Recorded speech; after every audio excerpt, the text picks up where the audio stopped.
المراية ده كان شخص تاني، نسخة مني، إنما أنا كنت طيف هايم حوالين الشخص اللي يشبهني، وبمجرد ما اتحركت بعيد عنه خطوة واحدة لاقيته مديده ومسكني وهو باصص لي ومبتسم بوجهه، وكل أعضاء جسمه كان بيطلع منهم حاجة لزجة لونها أسود.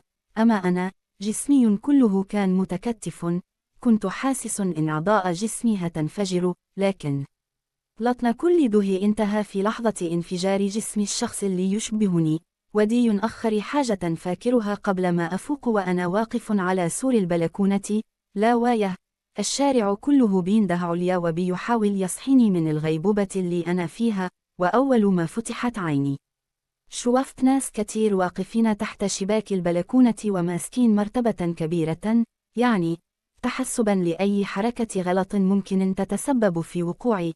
كل ده بيحصل وأنا مش فاهم حاجة، وعلى ما استوعبت اللي حواليا وبخطوة غلط مني وقعت من البلكونة، لكن الحمد لله قدروا يلحقوني والموضوع خلص بكدمات بسيطة. بس أنا هبقى بكذب لو قولت إن كل حاجة انتهت. الناس كانوا بيبصوا لي كأني مجنون، ولو حكيت لهم على اللي حصل امبارح ما حدش يصدقني.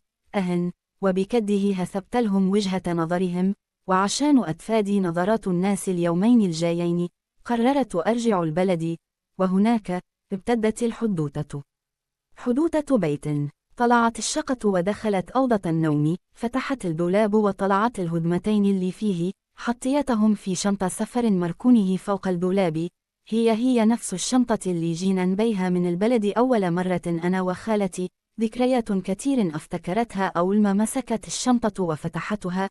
ريحة التراب اللي خرجت منها كانت كلها ذكريات، بس ذكريات سيئة عن ماضي مؤلم أنا عشته. وعلى الرغم من كده إلا أني حاولت أنسى كل اللي افتكرته. حاولت ورتبت الشنطة وطلعت على محطة الشهداء، ومن هناك نزلت وخدت أول قطر للبلد. وأول ما وصلت المركز سألت عن بيت أم الدهب، أصله مشهور هناك، بالذات لأنه البيت الوحيد المختلف عن باقي الشارع، أكبرهم من حيث الحجم. وأول ما وصلت هناك وقفت قدام البيت والشنطة وقعت من أيدي بصيت عليه من فوق لتحت وشريط حياتي بيدي قدامي. أول حاجة جت في بالي هي أمي الله يرحمها وهي بتلعب معايه في الجنينة اللي جوة.